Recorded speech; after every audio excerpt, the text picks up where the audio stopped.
In working with variables, sometimes it's very nicely given and we get like a few finite values saying like x is 2, y is 3. You know, other times it's more like x is within this range or y is it within that range. And so when we talk about those ranges, that's actually saying that x is in a certain interval. Okay, communicating that idea of x is within a certain interval could be tricky, and also the language with it is super, super sensitive, so we need to be very, very careful.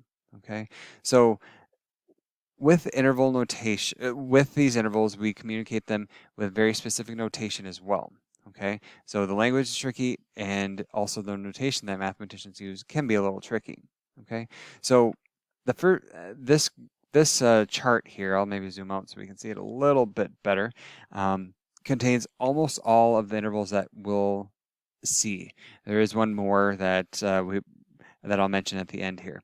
Okay, but the idea in this first one is that you're saying that x is between a and b, but it cannot be equal to. Okay, and then with interval notation, let's actually capture that language. So we're saying that x is more than a, but less than b. Okay, and then so with interval notation, we're using parentheses. In general, parentheses indicate exclusion. Okay, when we use brackets, that indicates inclusion. Okay, so interval notation, since it's more than A is not included, right? It has to be bigger, and then it's less than B. So both of those are excluded, which is why we don't have equality in the inequality. And interval notation, we're using parentheses. Okay, the graph is represented like this. If you're looking at other places on the internet, you could see instead of parentheses, you use open dots. When we have brackets, we typically use closed dots. So know that either notation is acceptable. Okay. All right, so that's the first one. Second one, when we have inclusion, what we're saying is that x is at least a, but no more than b. Okay, at least means it has to be a or larger, right? You could use that language as well. But no more than means it has to be b or less. Again, you could use that language if you prefer. Okay, but be familiar with these different sets of language. Okay, and so again, we have a less than or equal to x less than or equal to b, and then bracket square bracket a comma b square bracket. Okay, and then we talked about the dots already. Okay, and then you can have combinations thereof. So you could do like a containment inclusive inequality on the left, exclusive one on the right, vice versa. Okay, and so then we get the other two ones that are kind of half open or half closed, depending on, if you're a half or half empty or half full kind of person. Okay, so that is perfectly possible. I'll let you fill in the language here. Okay, this next one, a less than x, right? Or sorry, a is less than x is sometimes difficult for me to wrap my brain around. So I sometimes have to put the variable on the left. So just make sure that the inequality follows it's opening in the same direction. So if it's opening towards the x, it's still opening towards the x. So x is bigger than a. Okay, that one's easier for me to think about. So if x is bigger than a, then it's a.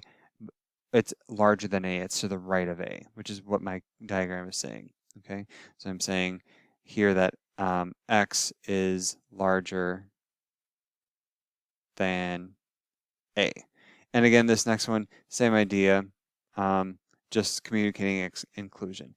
And for the second one, again, this one, the variable's on the left. So this I would read as x is smaller than b. Okay. So there we go. The last one that isn't included is that, or that it, that is included, and I just noticed they have an error here. This should be not like that. It should be expressed as b with a bracket. The interval would look like minus infinity, comma, infinity, okay? And the picture would look like, okay, if this is 0, you have literally everything possible for x, okay? So typically what we would write is just x is less than infinity, but bigger than minus infinity. And this is just meaning that x is any real number, okay? So you can have something like that happen too, okay? That's more common than you think, okay? Here are some examples, okay? So the way this works is I give you one piece of the puzzle, you have to finish the rest. I'll do the first 2 with you, and then I'm going to ask you to pause the video, try it on your own. Okay, so here in this graph, I see that there's a parentheses at -1, and then it's going to the right. Okay, so the way I would communicate that in interval notation would be -1 with a parenthesis as my left boundary. And how far do I go right? I go off to infinity. Okay, and so here this is saying that x is bigger, larger, whatever synonym you want to use, bigger than -1. And so I would write x is bigger than 1, -1. Okay. Next one, the language is given me, so it says all numbers that are at least 2. So it's saying 2 or larger is x, but less than 10. Okay, so I'm thinking of a picture. Okay, 10 and 2 are important. I have inclusion at 2, exclusion at 10, and I have everything in between. Okay, now that graph is actually is very helpful for me in writing the interval notation because I am drawing the boundaries on that graph for my interval notation. So on the left, I have a bracket because it's included, right? And then on the right, I have a parentheses because it is excluded, okay? And then those boundary values are 2 and 10, okay? So now pause the video, take a shot at the last 2, resume the video when you're ready to see the solution. And there we go. With this x is no more than 6, there's other ways of saying it too. You'd say like x is less than or equal to 6, that's fine. But the diagrams are fairly set. So there we go. So we will make use of interval notation quite frequently in the course actually. So if you need to have this little chart handy, please make sure it is accessible because we will be using the brackets and parentheses all the time.